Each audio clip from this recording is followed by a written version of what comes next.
Moscow നഗരത്തിന്റെ തണുത്തുറഞ്ഞ തെരുവോരം. സമയം ഏകദേശം അർദ്ധരാത്രിയോടടുക്കുന്നു. കഠിനമായ മഞ്ഞുവീഴ്ചയുണ്ട്. വഴിയരികിലെ ഒരു പഴയ കെട്ടിടത്തിന്റെ ചുവരിലിരുന്ന് നോക്കിയാൽ ആരും ശ്രദ്ധിക്കാത്ത, വെറുപ്പുളവാക്കുന്ന ഒരു കാഴ്ച കാണാം. ചത്തുകിടക്കുന്ന ഒരു വലിയ എലി. അതിന്റെ രോമങ്ങൾ നനഞ്ഞൊട്ടിയിരിക്കുന്നു. കണ്ണുകൾ തുറിച്ചു നിൽക്കുന്നു. ആ വഴി കടന്നുപോകുന്ന ആരും അതിലൊന്ന് നോക്കാൻ പോലും കൂട്ടാക്കില്ല. ആരെങ്കിലും അബദ്ധത്തിൽ അതിൽ ചവിട്ടിയാൽ തന്നെ വെറുപ്പോടെ കാൽ കുടഞ്ഞ് വേഗത്തിൽ നടന്നു നീങ്ങും. ആരും ആ എലിയെ തൊടില്ല. ആരും അതിനെ സൂക്ഷിച്ചു നോക്കില്ല. എന്നാൽ ആ നിസാരമെന്ന് തോന്നുന്ന ചത്ത എലിയുടെ ഉള്ളിൽ ലോകത്തെ തന്നെ മാറ്റിമറിക്കാൻ ശേഷിയുള്ള രഹസ്യങ്ങൾ ഒളിഞ്ഞിരിപ്പുണ്ടായിരുന്നുവെന്ന് പറഞ്ഞാൽ നിങ്ങൾ വിശ്വസിക്കുമോ? അതെ, അത് വെറുമൊരു ചത്ത എലിയായിരുന്നില്ല. അമേരിക്കയുടെ ചാരസംഘടനയായ CIA സോവിയറ്റ് യൂണിയന്റെ ഹൃദയഭൂമിയിൽ, സാക്ഷാൽ മോസ്കോയിൽ അതീവ രഹസ്യമായി ഉപയോഗിച്ചിരുന്ന ഏറ്റവും വിചിത്രവും എന്നാൽ ബുദ്ധിപരവുമായ ഒരു സ്പൈ ഡിവൈസ് ആയിരുന്നു അത്. ശതകോടികൾ വിലമതിക്കുന്ന രഹസ്യ വിവരങ്ങളോ പണമോ കൈമാറാൻ അവർ കണ്ടെത്തിയ മാർഗം. ചരിത്രത്തിലെ തന്നെ ഏറ്റവും അപകടകരമായ ചാരപ്രവർത്തനങ്ങളിൽ ഒന്നിന്റെ കഥയാണിത്. ശ്വാസം അടക്കിപ്പിടിച്ചു മാത്രം കേൾക്കേണ്ട, രക്തം മരവിപ്പിക്കുന്ന തണുപ്പുള്ള മോസ്കോ തെരുവുകളിലെ ഒരു യഥാർത്ഥ ജീവിതകഥ. 1970കളുടെ മധ്യകാലം. ശീതയുദ്ധം അതിന്റെ മൂർധന്യാവസ്ഥയിൽ നിൽക്കുന്ന സമയം. ലോകം രണ്ട് ചേരിയായി തിരിഞ്ഞിരിക്കുന്നു. ഒരു വശത്ത് അമേരിക്കയും മറുവശത്ത് സോവിയറ്റ് യൂണിയനും. ആണവായുധങ്ങളുടെ ശേഖരം ഇരുവശത്തും കുമിഞ്ഞുകൂടിയിരിക്കുന്നു. ഒരു ചെറിയ തീപ്പൊരി മതി ലോകം മുഴുവൻ കത്തിച്ചാമ്പലാകാൻ. യുദ്ധം നേരിട്ട് നടക്കുന്നതല്ല, മറിച്ച് നിഴലുകളിലാണ്. വിവരങ്ങളാണ് ഏറ്റവും വലിയ ആയുധം. ശത്രു എന്ത് ചിന്തിക്കുന്നു, അവരുടെ അടുത്ത നീക്കം എന്താണെന്നറിയാൻ ഇരു രാജ്യങ്ങളും പരസ്പരം ചാരന്മാരെ നിയോഗിച്ചിരുന്നു. പക്ഷേ മോസ്കോയിൽ ചാരപ്രവർത്തനം നടത്തുക എന്നത് മരണത്തെ മുഖാമുഖം കാണുന്നതിന് തുല്യമായിരുന്നു. അന്നത്തെ മോസ്കോ ഇന്നത്തെ പോലെയല്ല. KGB എന്ന സോവിയറ്റ് രഹസ്യ പോലീസിന്റെ കണ്ണുകൾ എത്താത്ത ഒരിടവും അവിടെ ഉണ്ടായിരുന്നില്ല. വിദേശ നയതന്ത്രജ്ഞർ, പ്രത്യേകിച്ച് അമേരിക്കക്കാർ, 24 മണിക്കൂറും നിരീക്ഷണത്തിലായിരുന്നു. അവരുടെ കാറുകൾക്ക് പിന്നാലെ എപ്പോഴും KGBയുടെ വാഹനങ്ങളുണ്ടാകും. അവരുടെ ഫോണുകൾ ചോർത്തപ്പെടും. അവരുടെ വീടുകളിൽ ഒളി ക്യാമറകളും മൈക്രോഫോണുകളും സ്ഥാപിക്കപ്പെട്ടിട്ടുണ്ടാകും. അങ്ങനെ ഒരു നഗരത്തിൽ അതീവ രഹസ്യമായി വിവരങ്ങൾ കൈമാറുക എന്നത് അസാധ്യമായ ഒന്നായിരുന്നു. കയ്യിൽ നിന്ന് കയ്യിലേക്ക് സാധനങ്ങൾ കൈമാറുന്നത് പോയിട്ട് ഒന്ന് കണ്ണിറക്കി കാണിക്കുന്നത് പോലും പിടിക്കപ്പെടാം. ഇവിടെയാണ് ഡെഡ് ഡ്രോപ്പ് എന്ന തന്ത്രത്തിന്റെ പ്രസക്തി. രണ്ട് ചാരന്മാർ നേരിട്ട് കാണാതെ, സംസാരിക്കാതെ സാധനങ്ങളോ വിവരങ്ങളോ കൈമാറുന്ന രീതിയാണിത്. ഒരാൾ ഒരു നിശ്ചിത സ്ഥലത്ത് സാധനം വയ്ക്കുന്നു, മറ്റേയാൾ പിന്നീട് വന്ന് അത് എടുക്കുന്നു. പക്ഷേ മോസ്കോയിൽ സാധാരണ ഡെഡ് ഡ്രോപ്പുകൾ പോലും സുരക്ഷിതമായിരുന്നില്ല. ചുമരിലെ വിടവുകളിലോ പാർക്കിലെ ബെഞ്ചിനടിയിലോ വയ്ക്കുന്ന സാധനങ്ങൾ ആരെങ്കിലും കണ്ടുപിടിച്ചേക്കാം. അല്ലെങ്കിൽ KGB ഉദ്യോഗസ്ഥർ അത് നിരീക്ഷിക്കുന്നുണ്ടാകാം. ഈ പ്രതിസന്ധിയെ മറികടക്കാൻ CIA സാങ്കേതിക വിഭാഗം കണ്ടെത്തിയ ഉത്തരമായിരുന്നു ആ ചത്ത എലി. ആരും സംശയിക്കാത്ത, ആരും എടുക്കാൻ മടിക്കുന്ന ഒന്ന്. ഈ കഥയിലെ നായകൻ പക്ഷേ CIA ഉദ്യോഗസ്ഥനല്ല, മറിച്ച് സോവിയറ്റ് വിദേശകാര്യ മന്ത്രാലയത്തിലെ ഉന്നത ഉദ്യോഗസ്ഥനായ അലക്സാണ്ടർ ഒഗോറോഡ്നിക്കാണ്. Code name Trigon. ചരിത്രം കണ്ട ഏറ്റവും ധീരന്മാരായ ചാരന്മാരിൽ ഒരാൾ. പുറമേ തികഞ്ഞ കമ്മ്യൂണിസ്റ്റുകാരനും സോവിയറ്റ് യൂണിയന്റെ വിശ്വസ്തനായ മകനുമായിരുന്നു അയാൾ. എന്നാൽ ഉള്ളിൽ താൻ ജീവിക്കുന്ന വ്യവസ്ഥിതിയോട്ടുള്ള കടുത്ത വെറുപ്പും അമർഷവും അയാൾ കാത്തുസൂക്ഷിച്ചിരുന്നു. കൊളംബിയയിലെ ബൊഗോട്ടയിൽ നയതന്ത്രജ്ഞനായി ജോലി ചെയ്യുമ്പോഴാണ് ഒഗോറോഡ്നിക് CIA ബന്ധപ്പെടുന്നത്. പണത്തിനോ പ്രശസ്തിക്കോ വേണ്ടി ആയിരുന്നില്ല അയാൾ സ്വന്തം രാജ്യത്തെ ഒറ്റിക്കെടുക്കാൻ തയ്യാറായത്. മറിച്ച് സോവിയറ്റ് ഭരണകൂടത്തിന്റെ അടിച്ചമർത്തലുകളും ജനങ്ങളോടുള്ള വഞ്ചനയും നേരിൽ കണ്ട അയാളുടെ മനസാക്ഷി മരവിച്ചിരുന്നു. എന്റെ ജനങ്ങളെ രക്ഷിക്കാൻ എനിക്ക് ഈ ഭരണകൂടത്തെ തകർത്തേ മതിയാകൂ എന്നതായിരുന്നു അയാളുടെ നിലപാട്. CIA സംബന്ധിച്ചിടത്തോളം ഒഗറോഡ്നിക് ഒരു സ്വർണ്ണഖനിയായിരുന്നു. സോവിയറ്റ് യൂണിയന്റെ വിദേശ നയങ്ങൾ, അമേരിക്കയ്ക്കെതിരായ നീക്കങ്ങൾ, ചൈനയുമായുള്ള ബന്ധങ്ങൾ തുടങ്ങി അതീവ പ്രാധാന്യമുള്ള രേഖകൾ അയാളുടെ കൈവശമുണ്ടായിരുന്നു. പക്ഷേ പ്രശ്നം അതായിരുന്നില്ല. ബൊഗോട്ടയിൽ വെച്ച് വിവരങ്ങൾ കൈമാറുന്നത് എളുപ്പമായിരുന്നു. എന്നാൽ ഒഗറോഡ്നിക് തിരികെ മോസ്കോയിലേക്ക് സ്ഥലം മാറ്റം കിട്ടി പോകുന്നതോടെ കാര്യങ്ങൾ സങ്കീർണമാവും. CIA ഉദ്യോഗസ്ഥർക്ക് വലിയൊരു ആശങ്കയുണ്ടായിരുന്നു. മോസ്കോ എന്ന ഇരുമ്പ് മറയ്ക്കുള്ളിൽ വെച്ച് എങ്ങനെ ഇയാളുമായി ബന്ധം നിലനിർത്തും?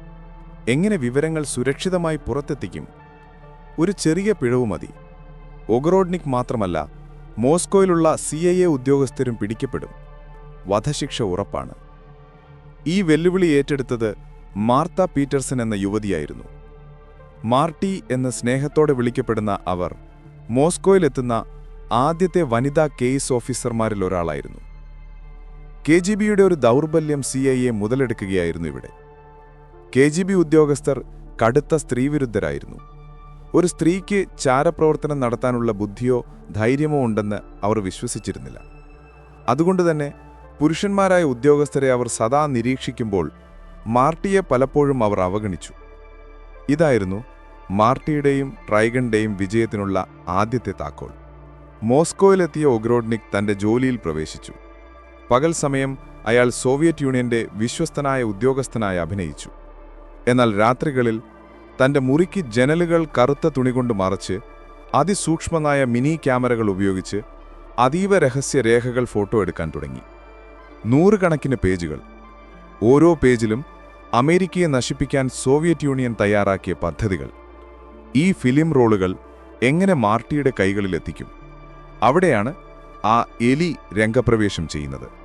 വാഷിംഗ്ടണിലെ CIA ആസ്ഥാനത്തുള്ള ടെക്നിക്കൽ സർവീസസ് ഡിവിഷനിലെ വിദഗ്ധർ തലപുകഞ്ഞ് ആലോചിച്ചാണ് ഈ ഉപകരണം നിർമ്മിച്ചത്. അവർ യഥാർത്ഥ എലികളെ വാങ്ങി, അവയെ കൊന്ന് അവരുടെ വയറ്റിലെ അവയവങ്ങൾ നീക്കം ചെയ്ത് വൃത്തിയാക്കി അതിനുള്ളിലൊരു ചെറിയ അറയുണ്ടാക്കി. ഈ അറയിലാണ് പണവും ഫിലിം റോളുകളും വെക്കേണ്ടത്. ശേഷം എലിയുടെ തൊലി തുന്നിച്ചേർക്കും. കാണുമ്പോൾ സാധാരണ ചത്ത എലിയായി തോന്നും വിധം അതിനെ പ്രിസർവ് ചെയ്യും. പക്ഷേ ഒരു പ്രശ്നമുണ്ടായിരുന്നു. മോസ്കോയിലെ തെരുവുകളിൽ അലഞ്ഞു തിരിയുന്ന പൂച്ചകൾ, മാംസഭുകികളായ കാക്കകൾ. ഈ എലിയെ ആരെങ്കിലും തിന്നാൽ അതിനുള്ളിലെ ലക്ഷക്കണക്കിന് രൂപയും രഹസ്യരേഖകളും നഷ്ടപ്പെടും. അതുമാത്രമല്ല, ആരെങ്കിലും ഇത് കാണാനിടയായാൽ എലിക്കുള്ളിൽ നിന്ന് ഫിലിം റോളുകൾ പുറത്തുവരുന്നത് കണ്ടാൽ കളി തീർന്നു. അതുകൊണ്ട് CIA ശാസ്ത്രജ്ഞർ എലികളുടെ ശരീരത്തിൽ പൂച്ചകൾക്കിഷ്ടമിടാത്ത രാസവസ്തുക്കൾ പുരട്ടാൻ തീരുമാനിച്ചു. ആദ്യം അവർ പരീക്ഷിച്ചത് നല്ല എരിവുള്ള ടബാസ്കോ സോസായിരുന്നു. എലിയുടെ ശരീരമാസകം എരിവുള്ള സോസ് തേച്ച് പിടിപ്പിച്ചു. പൂച്ചകൾ മണത്തു നോക്കിയ ശേഷം മുഖം തിരിച്ചു പോകുമെന്നവർ കരുതി. എന്നാൽ പരീക്ഷണശാലയിൽ സംഭവിച്ചത് മറിച്ചായിരുന്നു. എരിവുള്ള സോസ് പൂച്ചകൾക്ക് ഒരു തടസ്സവുമായിരുന്നില്ല. അവ ആവേശത്തോടെയായി എലിയെ കടിച്ചു തിന്നാൻ തുടങ്ങി. ശാസ്ത്രജ്ഞർ അന്തം വിട്ടുപോയി. അമേരിക്കൻ പൂച്ചകൾക്ക് എരിവിഷ്ടമാണെങ്കിൽ റഷ്യൻ പൂച്ചകളുടെ കാര്യം പറയാനില്ലല്ലോ. അതുകൊണ്ടവർ തന്ത്രം മാറ്റി. ഇത്തവണ അവർ ഉപയോഗിച്ചത് വേംവുഡ് ഓയിൽ എന്ന കയ്പേറിയ എണ്ണയായിരുന്നു. ഇതിന്റെ രൂക്ഷമായ ഗന്ധവും കയ്പും പൂച്ചകളെയും മറ്റു ജീവികളെയും അകറ്റി നിർത്തുമെന്ന് അവർ ഉറപ്പുവരുത്തി. അങ്ങനെ സകല സന്നാഹങ്ങളോടെയും ആ കൃത്രിമ എലി മോസ്കോയിലേക്ക് അയക്കപ്പെട്ടു.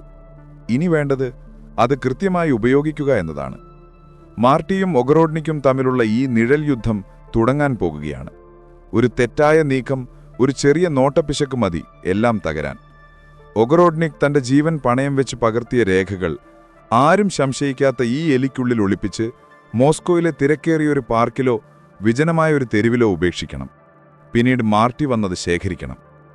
നിങ്ങളൊന്ന് ആലോചിച്ചു നോക്കൂ. കോട്ടും സ്യൂട്ടും ഇട്ട ഒരു ഉന്നത ഉദ്യോഗസ്ഥൻ കയ്യിലൊരു ബാഗുമായി നടക്കുന്നു. പെട്ടെന്നയാൾ തന്റെ പോക്കറ്റിൽ നിന്ന് എന്തോ ഒന്ന് താഴെയിടുന്നു. അത് ചത്തുകിടക്കുന്ന ഒരു എലിയാണ്. ആരെങ്കിലും അത് കണ്ടാൽ എന്ത് കരുതും? അയ്യേ, ഇയാൾ എന്തിനാണ് ചത്ത എലിയെക്കൊണ്ട് നടക്കുന്നത് എന്ന് ചിന്തിക്കില്ലേ? ആ ചിന്ത പോലും ഉണ്ടാകാത്ത വിധം വേണം അത് ചെയ്യാൻ. കാറിൽ പോകുമ്പോൾ വിൻഡോയിലൂടെ പുറത്തേക്കെറിയുക, അല്ലെങ്കിൽ നടക്കുമ്പോൾ കൈ വഴുതി വീണതുപോലെ ഇടുക. ഇതൊക്കെ കേൾക്കുമ്പോൾ എളുപ്പമാണെന്ന് തോന്നാം.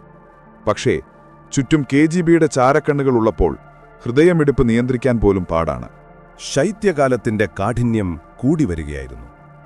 മോസ്കോയിലെ തെരുവുകൾ മഞ്ഞിന്റെ പുതപ്പിനടിയിലായി. ഈ തണുത്ത കാലാവസ്ഥ CIAക്ക് അനുകൂലമായിരുന്നു. കാരണം ആളുകൾ പുറത്തിറങ്ങാൻ മടിക്കുന്ന സമയം. മാർട്ടി പീറ്റർസൺ തന്റെ ദൗത്യത്തിനായി തയ്യാറെടുത്തു. സാധാരണ വേഷമണിഞ്ഞ ഒരു സാധാ വീട്ടമ്മയെപ്പോലെ അവൾ തെരുവിലിറങ്ങി. അവളുടെ കയ്യിൽ ഒരു ഷോപ്പിംഗ് ബാഗുണ്ടായിരുന്നു. പുറമേ നോക്കിയാൽ അതിൽ പച്ചക്കറികളോ പലചരക്ക് സാധനങ്ങളോ ആണെന്ന് തോന്നും. എന്നാൽ അതിനുള്ളിൽ കൃത്യമായി പൊതിഞ്ഞുവെച്ച ആ പ്രത്യേക സാധനമുണ്ടായിരുന്നു: ചത്ത എലി. പക്ഷേ ഇത്തവണ എലിക്കുള്ളിൽ രഹസ്യങ്ങളല്ല, മറിച്ച് ട്രൈഗൺ എന്ന ഒഗറോഡ്നിക്കിന് നൽകാനുള്ള നിർദ്ദേശങ്ങളും പണവുമാണുണ്ടായിരുന്നത്. ആദ്യത്തെ കൈമാറ്റം നടക്കാൻ നിശ്ചയിച്ച സ്ഥലം മോസ്കോ നഗരത്തിന്റെ പ്രാന്തപ്രദേശത്തുള്ള ഒരു പാർക്കായിരുന്നു. വിജനമായൊരിടം. മാർട്ടി പാർക്കിലൂടെ നടന്നു. ചുറ്റും ആരുമില്ലെന്നുറപ്പുവരുത്തി. KGBയുടെ നിരീക്ഷകർ എവിടെയെങ്കിലും പതിയിരിക്കുന്നുണ്ടാകാം. ഓരോ ചുവടും സൂക്ഷിച്ചു വേണം വയ്ക്കാൻ. നടന്നുപോകുന്നതിനിടയിൽ മുൻകൂട്ടി നിശ്ചയിച്ച ഒരു മരത്തിന്റെ ചുവട്ടിൽ അവൾ ആ എലിയെ നിക്ഷേപിച്ചു. വളരെ സ്വാഭാവികമായി, കയ്യിൽ നിന്ന് എന്തോ താഴെ പോയതുപോലെ. ആരും ശ്രദ്ധിച്ചില്ല. അവൾ തിരിഞ്ഞു നോക്കാതെ നടന്നു നീങ്ങി. അല്പസമയത്തിനു ശേഷം ഒഗറോഡ്നിക് അവിടെയെത്തി. അയാളും സാധാരണ നടക്കാനിറങ്ങിയ ഒരാളെപ്പോലെയാണ് വന്നത്. മരച്ചുവട്ടിൽ കിടക്കുന്ന ആ എലിയെ അയാൾ കണ്ടു. അറപ്പും വെറുപ്പും അഭിനയിക്കാൻ അയാൾക്ക് പ്രയാസമുണ്ടായിരുന്നില്ല. കാരണം ആരും ചത്ത എലിയെ കണ്ടാൽ ഒന്ന് മുഖം ചുളിക്കും. എന്നാൽ അയാൾ ചുറ്റും നോക്കി. ആരുമില്ലെന്നുറപ്പുവരുത്തി. പെട്ടെന്ന് കുനിഞ്ഞ ആ എലിയെ അയാൾ കയ്യിലെടുത്തു. നിമിഷനേരം കൊണ്ട് അത് അയാളുടെ കോട്ടിനുള്ളിലെ പോക്കറ്റിലേക്ക് മറഞ്ഞു. എല്ലാം വളരെ വേഗത്തിൽ സംഭവിച്ചു. ആരെങ്കിലും ദൂരെ നിന്ന് നോക്കിയാൽ അയാൾ ഷൂലേസ് കെട്ടാനോ നിലത്തു വീണ എന്തോ എടുക്കാനോ കുനിഞ്ഞതാണെന്നേ തോന്നൂ. വീട്ടിലെത്തിയ ഒഗോറോഡ്നിക് വിറയ്ക്കുന്ന കൈകളോടെ ആ എലിയെ തുറന്നു. അതിനുള്ളിൽ CIA നൽകിയ സന്ദേശങ്ങളും പണവും പുതിയ ക്യാമറ ഫിൽമുകളുമുണ്ടായിരുന്നു. ആ എലിയുടെ വയറ്റിലെ അറ കൃത്യമായി അടച്ചുറപ്പിച്ചതുകൊണ്ട് ഉള്ളിലുള്ള സാധനങ്ങൾക്കൊന്നും ഒരു കേടുപാടും സംഭവിച്ചിരുന്നില്ല. ട്രൈഗൺ ഒരു ദീർഘശ്വാസം വിട്ടു. ആദ്യത്തെ പരീക്ഷണം വിജയിച്ചിരിക്കുന്നു. ഇനി വരാനിരിക്കുന്നത് ഇതിലും വലിയ കടമ്പകളാണ്. മാസങ്ങൾ കടന്നുപോയി. ഈ വിചിത്രമായ രീതിയിലൂടെ നൂറുകണക്കിന് രഹസ്യരേഖകൾ കൈമാറ്റം ചെയ്യപ്പെട്ടു. ഓരോ തവണയും CIA പുതിയ പുതിയ സ്ഥലങ്ങൾ കണ്ടെത്തി. പാർക്കുകൾ, പാലങ്ങൾ, വിജനമായ ഇടവഴികൾ. ചിലപ്പോൾ എലിക്ക് പകരം പൊള്ളയായ മരക്കൊമ്പുകൾ, കല്ലുകൾ അല്ലെങ്കിൽ പഴയ സിഗരറ്റ് പാക്കറ്റുകളും ഉപയോഗിച്ചു. പക്ഷേ എലിയായിരുന്നു ഏറ്റവും സുരക്ഷിതമായ മാർഗം. കാരണം ആരും അതെടുക്കാൻ തുനിയില്ല. ഒഗോറോഡ്നിക്കിന്റെ ജീവിതം ഇരട്ടത്താപ്പിന്റെയും ഭയത്തിന്റെയും നിഴലിലായിരുന്നു. പകലയാൾ സോവിയറ്റ് വിദേശകാര്യ മന്ത്രാലയത്തിൽ ഉന്നത ഉദ്യോഗസ്ഥരുമായി ചിരിച്ചുകൊണ്ട് സംസാരിക്കുന്നു. രാത്രിയിൽ അവരെ ഒറ്റിക്കൊടുക്കുന്ന രേഖകൾ പകർത്തുന്നു. ഈ സമ്മർദ്ദം അയാളെ മാനസികമായി തളർത്താൻ തുടങ്ങി. ഓരോ തവണ ഫോൺ ബെല്ലടിച്ചപ്പോഴും ഓരോ തവണ വാതിലിൽ മുട്ടിയപ്പോഴും അയാൾ ഞെട്ടി വിറച്ചു. KGB വന്നോ? അവർ തന്നെ പിടിച്ചോ? ഉറക്കമില്ലാത്ത രാത്രികൾ. മദ്യത്തിന്റെ അളവ് കൂടി വന്നു. പക്ഷേ അയാൾ പിന്മാറാൻ തയ്യാറായിരുന്നില്ല. അയാൾക്കിതൊരു പ്രതികാരമായിരുന്നു. സോവിയറ്റ് വ്യവസ്ഥിതിയോടുള്ള പ്രതികാരം. അതിനിടയിൽ ഒരു ദിവസം ഒഗോറോഡ്നിക് CIAയോട് ഒരു പ്രത്യേക സാധനം ആവശ്യപ്പെട്ടു. അത് പണമോ ആയുധമോ ആയിരുന്നില്ല. ഒരു വിഷഗുളിക. എൽപിൽ എന്ന് വിളിക്കുന്ന സയനൈഡ് അടങ്ങിയ ഗുളിക. KGB തന്നെ പിടികൂടിയാൽ അവരുടെ ക്രൂരമായ പീഡനങ്ങൾക്ക് വിധേയമാകാൻ അയാൾ ആഗ്രഹിച്ചില്ല. രഹസ്യങ്ങൾ ചോർത്തിക്കിട്ടാൻ KGB എന്തും ചെയ്യുമെന്ന് അയാൾക്കറിയാം. നഖങ്ങൾ പിഴുതെടുക്കുക, ഉറങ്ങാൻ സമ്മതിക്കാതിരിക്കുക, കുടുംബത്തെ ഭീഷണിപ്പെടുത്തുക, ഇതൊക്കെ അവരുടെ സാധാരണ രീതികളാണ്. അതിൽ ഭേദം മരണമാണെന്നയാൾ തീരുമാനിച്ചു. CIA ആദ്യം മടിച്ചു. തങ്ങളുടെ ഏറ്റവും വിലപ്പെട്ട ചാരന ആത്മഹത്യ ചെയ്യാനുള്ള ഉപകരണം നൽകുക എന്നത് വലിയ റിസ്ക്കാണ്. അയാൾ മാനസികമായി തകർന്ന് അതുപയോഗിച്ചാലോ? പക്ഷേ ഒഗോറോഡ്നിക് ഉറച്ചു നിന്നു. ഇത് തന്നില്ലെങ്കിൽ ഞാൻ സഹകരിക്കില്ല. ഒടുവിൽ മനസ്സില്ലാ മനസ്സോടെ CIA അത് സമ്മതിച്ചു. അടുത്ത ഡെഡ് ഡ്രോപ്പിൽ ആ വിഷഗുളികയുമുണ്ടായിരുന്നു. അതയാൾ തന്റെ പേനയ്ക്കുള്ളിൽ ഒളിപ്പിച്ചു. എപ്പോഴും കയ്യിൽ കരുതുന്ന, ജീവൻ അവസാനിപ്പിക്കാനുള്ള ഒരു താക്കോൽ. ഇങ്ങനെ കാര്യങ്ങൾ മുന്നോട്ടു പോകുമ്പോഴാണ് വിധി വില്ലനായി വരുന്നത്. ചെക്കോസ്ലൊവാക്യൻ രഹസ്യാന്വേഷണ വിഭാഗത്തിന് ഒരു വിവരം ലഭിച്ചു. സോവിയറ്റ് വിദേശകാര്യ മന്ത്രാലയത്തിൽ ഒരു ചാരനുണ്ട്. അവർ ഈ വിവരം KGBക്ക് കൈമാറി. KGB ഉണർന്നു. അവർ സംശയമുള്ളവരുടെ പട്ടിക തയ്യാറാക്കി. അതിൽ ഒഗോറോഡ്നിക്കിന്റെ പേരുമുണ്ടായിരുന്നു. പക്ഷെ തെളിവില്ല. വെറും സംശയത്തിന്റെ പേരിൽ ഒരു ഉന്നത ഉദ്യോഗസ്ഥനെ അറസ്റ്റ് ചെയ്യാൻ കഴിയില്ല. അവർ അയാളെ നിരീക്ഷിക്കാൻ തുടങ്ങി. 24 മണിക്കൂറും. അയാളുടെ ഫോൺ ചോർത്തി. വീട്ടിനുള്ളിൽ രഹസ്യമായി ക്യാമറകൾ വെച്ചു. പക്ഷേ ഓഗോറോഡ്നിക് അതീവ ജാഗ്രതയിലായിരുന്നു. അയാൾ തെളിവുകളൊന്നും ബാക്കിവെച്ചില്ല. എന്നാൽ KGBയുടെ ക്ഷമ അപാരമായിരുന്നു. അവർ കാത്തിരുന്നു, ഒരു ചെറിയ പിഴവിനായി. ഒഗറോഡ്നിക്കിന്റെ കാമുകിയെ അവർ ചോദ്യം ചെയ്തു. അയാളുടെ പെരുമാറ്റത്തിൽ എന്തെങ്കിലും മാറ്റമുണ്ടോ എന്നന്വേഷിച്ചു. അവൾക്കൊന്നും അറിയില്ലായിരുന്നു. പക്ഷേ KGBയുടെ വല മുറുകിക്കൊണ്ടിരുന്നു. 1977 ജൂലൈ മാസം, ഒരു വേനൽക്കാല സായാഹ്നം, മോസ്കോയിലെ ക്രാസ്നോലുഷ്കി പാലത്തിന് സമീപം ഒരു പുതിയ ഡെഡ് ഡ്രോപ്പ് നിശ്ചയിക്കപ്പെട്ടു. ഇത്തവണ മാർട്ടി നേരിട്ട് വന്ന് സാധനമെടുക്കണം. ഒഗറോഡ്നിക് അവിടെ സാധനം വെച്ചിട്ടുണ്ടാകും. പതിവുപോലെ മാർട്ടി അവിടെ എത്തി. അവൾ കറുത്ത വസ്ത്രമാണ് ധരിച്ചിരുന്നത്. ഇരുട്ടിൽ അവൾ പാലത്തിന്റെ കരിങ്കൽ തൂണിനടുത്തേക്ക് നീങ്ങി. അവിടെ ഒരു വിടവിൽ പാക്കറ്റിരിക്കുന്നത് അവൾ കണ്ടു. അവളുടെ ഹൃദയം മിടിക്കാൻ തുടങ്ങി. പെട്ടെന്നതെടുത്ത് ബാഗിലിടണം. അവൾ ആ പാക്കറ്റിലേക്ക് കൈ നീട്ടിയതും ചുറ്റുമുള്ള ഇരുട്ടിൽ നിന്ന് നിഴലുകൾ അനങ്ങി. വലിയ ഫ്ലഡ് ലൈറ്റുകൾ തെളിഞ്ഞു. അനങ്ങരുത് എന്ന അലർച്ച മുഴങ്ങി. KGB ഉദ്യോഗസ്ഥർ എല്ലാ വശത്തു നിന്നും അവളെ വളഞ്ഞു. തോക്കുകൾ അവൾക്ക് നേരെ ചൂണ്ടിയിരിക്കുന്നു. മാർട്ടി സ്തബ്ധയായിപ്പോയി. കെണിയായിരുന്നു. KGB നേരത്തെ തന്നെ ഒഗറോഡ്നിക്കിനെ പിടികൂടിയിരുന്നു. അയാൾ വെച്ച സാധനമെടുക്കാൻ വരുന്ന അമേരിക്കൻ ചാരനെ പിടിക്കാൻ അവർ കാത്തിരുന്നു. മാർട്ടി ചെറുത്തുനിൽക്കാൻ ശ്രമിച്ചു. താനൊരു നയതന്ത്ര ഉദ്യോഗസ്ഥയാണെന്നും തന്നെ തൊടാൻ പാടില്ലെന്നും അവൾ വിളിച്ചു പറഞ്ഞു. പക്ഷേ KGB ഉദ്യോഗസ്ഥർ അവളെ ബലമായി പിടിച്ചുകൊണ്ടുപോയി. അവളെ ലുബിയാങ്ക ജയിലിലേക്കാണ് കൊണ്ടുപോയത്. സോവിയറ്റ് യൂണിയനിലെ ഏറ്റവും കുപ്രസിദ്ധമായ ജയിൽ. അവിടെ വെച്ച് അവർ അവളെ ചോദ്യം ചെയ്തു. അവരുടെ കയ്യിലുണ്ടായിരുന്ന ക്യാമറ, സാധനങ്ങൾ എല്ലാം പിടിച്ചെടുത്തു. എന്നാൽ ഏറ്റവും വലിയ ഞെട്ടൽ കാത്തിരിക്കുന്നത് പുറത്തായിരുന്നു. ഒഗറോഡ്നിക്കിന് എന്ത് സംഭവിച്ചു? KGB അയാളെ ജൂൺ മാസത്തിൽ തന്നെ അറസ്റ്റ് ചെയ്തിരുന്നു. അയാളുടെ വീട്ടിൽ നടത്തിയ റെയ്ഡിൽ തെളിവുകൾ കിട്ടിയിരുന്നില്ല. പക്ഷേ അയാളുടെ പെരുമാറ്റത്തിൽ സംശയം തോന്നിയ അവർ അയാളെ ചോദ്യം ചെയ്യാനായി കൊണ്ടുപോയി. ചോദ്യം ചെയ്യലിനിടയിൽ അയാൾ പറഞ്ഞു, എനിക്കെല്ലാം തുറന്നു പറയാം, പക്ഷേ എനിക്കൊന്ന് എഴുതണം. എന്റെ പേന തരൂ. KGB ഉദ്യോഗസ്ഥർ അത് വിശ്വസിച്ചു. അവർ അയാൾക്ക് അയാളുടെ സ്വന്തം പേന കൊടുത്തു. അത് ആ വിഷപ്പേനയായിരുന്നു. എല്ലാവരും നോക്കി നിൽക്കെ ഒഗറോഡ്നിക് ആ പേനയുടെ അറ്റം കടിച്ചു. നിമിഷങ്ങൾക്കുള്ളിൽ അയാൾ കുഴഞ്ഞു വീണു.